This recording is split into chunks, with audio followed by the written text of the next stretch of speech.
Chair Cliburn and committee members, I'm Reverend Paul Benz, Director of Lutheran Public Policy Office of Washington State, a statewide religious advocacy organization. This afternoon, I'm testifying on behalf of a colleague of mine, an Episcopal priest who serves up in Mount Vernon, who couldn't be here to offer her testimony. I felt it was, after I read it, I felt it was compelling. You might be more interested in that than what I would have to say. First of all, this church serves the Hispanic community as a place of worship and a variety of social services. One of our most responsive and successful programs has been our driver's license training program. One of the most successful parts of that is helping people get their licenses by teaching them the rules of the road and the laws concerning driving. We teach people with limited literacy and help people get scheduled for oral exams if they can't read and write. We've been very successful and have hundreds of people who have learned to be good drivers, to get their licenses, and subsequently to be eligible for auto insurance. The local office of DOL recognizes our success and refers people who are having trouble passing their exams to us, as do a number of other local agencies, county offices, and attorneys.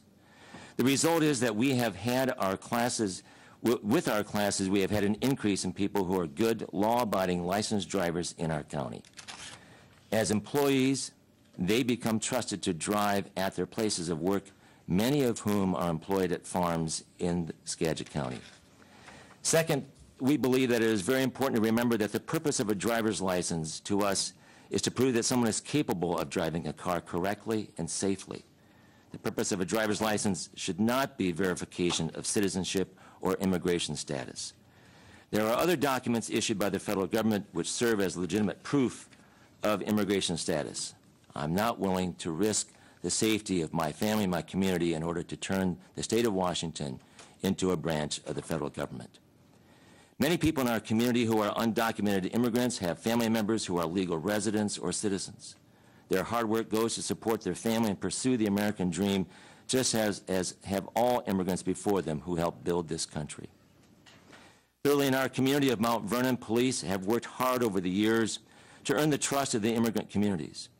This enables the police to be able to respond to calls for help and to do preventative community outreach without being feared and distrusted. Paul, can you wrap up? I am very close to it, Chair.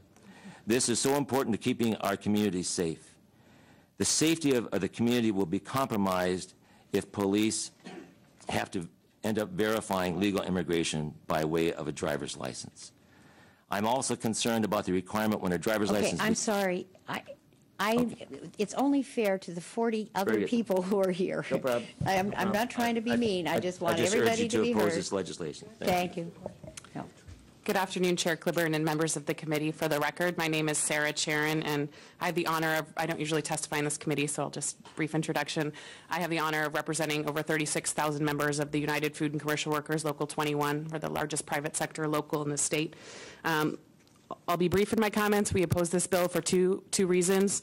The first is that our union has a long history of fighting for equal rights. We think this is in line with our history. Most recently, we were most active on Referendum 71, which this past legislature passed to grant domestic partnership rights to gays and lesbians. We believe that this is the next civil rights issue, so we stand in solidarity with immigrants. We also represent a number of immigrants who work in your local grocery stores, your laundries, retail outlets.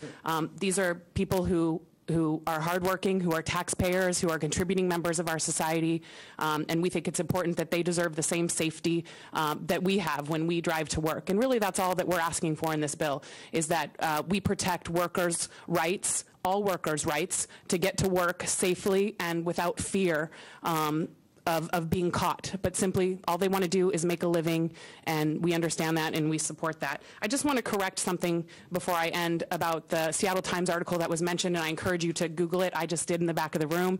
You can Google it. There was an original version of the Seattle Times article that was published for February 1st. There was a corrected version on February 3rd, where the Seattle Times incorrectly, it wasn't their fault, they reported on a report by the Pew Center, which confused us with the other Washington, and so that has been corrected and posted online and shows that we're not even in the top 10 in the states that have the highest number of illegal immigrants. So I just want that to be in the record.